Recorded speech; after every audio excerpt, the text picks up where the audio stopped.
Matatizo ni mengi sana katika hii dunia na mambo ni mengi sana ya ajabu yanatengenezwa kwenye hii dunia, kwa sababu tuko kwenye jamii ya mitandao ambayo tunaona kila kitu.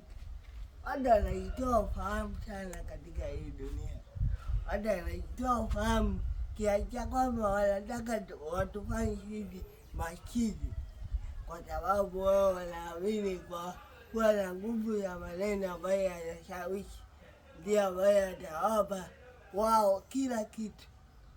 Kuna wakati mwingine wanafanya mambo ya ajabu ili wasifike.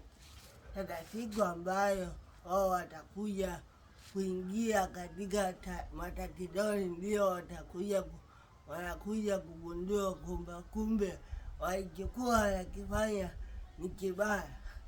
Watu wanaenda na presha ya mitandao kwa sababu wao wenyewe wanajiona wameteka mitandao. Kuna wakati mwingine wanafanya vitu imradi wao wasifike katika jamii, watu waongee, wawe katika midomo ya watu. Kuna wakati mwingine wanatoa tu maneno na kuyaweka public kwa sababu wanaamini ndio ambayo itakao wapa fursa ya kuonekana na watu wengi. Kumbuka jamii ndio inapenda ujinga, lakini je, hao ambao wanapenda ujinga ndio ambao wanakusitikisha, wanasikitika sana. Kwa nini wao wanatoa ujinga? Wao